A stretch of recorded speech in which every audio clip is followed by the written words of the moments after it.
Hey, hey, hey. How are you? Today we are going to talk about one of the very sensitive topics that when you grow up, these are the topics that were never to be discussed about. Today we are going to talk about toxic mothers, particularly in the African context. Across Africa, motherhood is honored as sacred. We grew up hearing phrases like, a mother is the pillar of the home, which is very true. A mother's love is unmatched. That's undisputable. A mother never goes wrong. I don't know. Because of this cultural reference, we often silence ourselves. We protect images instead of acknowledging experiences. But sacredness should not silence the truth. The reality is, not every mother is nurturing, and not every woman who gave birth understood the emotional responsibility of raising a child. Some mothers created wounds that we are still trying to survive even today. And pretending the pain didn't happen does not heal it at all. It buries it.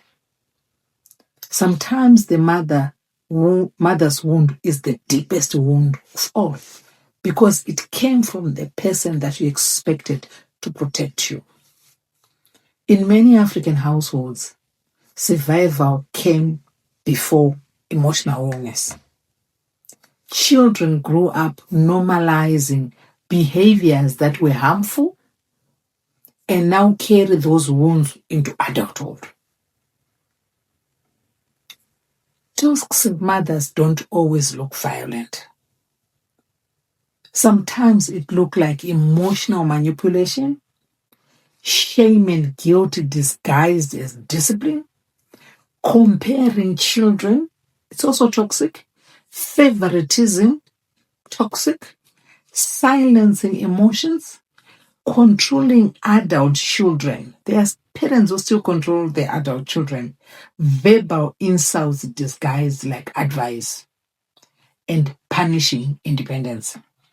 Those behaviors are often dismissed as African parenting, yet they shape children into adults who doubt themselves, who silence themselves, and who shrink themselves. Okay? Many toxic mothers are also wounded daughters. So it's a chain. Generations of African women grew up with no affection. They grew up with physical punishment, early responsibilities, broken marriages, poverty, cultural pressure, trauma. They were never allowed to express. So they raised children from wounds they never healed. Anger was replaced by affection. Fear replaced guidance. And control replaced communication. Silence replaced apology. Not many African mothers apologize. You got a woman in your life to try to survive. This doesn't excuse the harm, but it explains the root. Sometimes you have to look at the root causes. Some mothers loved their culture more than their children. Some mothers were so committed to what people would say. Yeah? What would people say? Some mothers were committed to respectability. Some mothers were committed to appearance. And some mothers were committed to tradition. That they forgot to love the children right in front of them. They protected their reputation instead of their children. I'm talking about toxic mothers here. They apologized to neighbors, not to you. They punished you publicly to look responsible. I once mentioned this. They shamed you privately to maintain control. There was no need to prove to the whole society that I'm disciplining my child. And you grew up with this kind of motherhood. Some of us grew up emotionally starving. You grew up waiting for, well done, my baby, but it never came. Hoping for, I'm proud of you, but you only had criticism. If you come home with a number 3, gonna ask. Some of us grew up needing a hug, hoping for protection, but received punishment. And now you struggle to believe anyone genuinely who loves you because the first love you knew was conditional. This is the mother wound, and it hurts. Talking about toxic mothers today. And African culture protects mothers even when they hate you.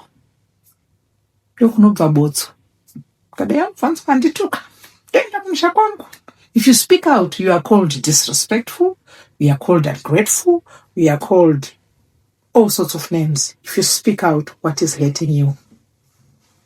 By healing, if you want to heal, we need to be honest. You cannot heal from wounds you are not allowed to name. Name it so that you can be able to heal. You cannot heal from the pain. The pain is real, even in your culture, even if the culture denies it. So how does the mother's wounds show up in adulthood? How do you know that this one was raised by a wooden mother? Many African adults walk around with low self-esteem, low pleasing people tendencies, fear of speaking up, overachieving for validation, difficulty forming healthy relationships, deep anger or sadness, feeling never good enough. These are not personality traits. They are emotional injuries. Healing begins with naming what happened. You are not dishonoring your mother by acknowledging your pain. You are breaking the generational cycle. Okay? Talking about toxic mothers here. Healing may look like boundaries. Healing may look like you're choosing emotional distance. It may look like forgiving without forgetting. It may look like rebuilding yourself, learning healthy parenting, trying therapy or mentorship, speaking your truth, and reparenting yourself. Healing does not happen through silence. It creates resentment. And healing happens through honesty. You need to be honest with yourself. The pain stops with you. Yes, you were wounded. Yes, you deserved better. But listen here. You do not have to repeat what broke you. You can be the parent you needed. You can be the adult that you never had. You can give your children a soft life, not just financially, but emotionally. I once spoke about having free discussions with your children. Have these important conversations, honest conversations.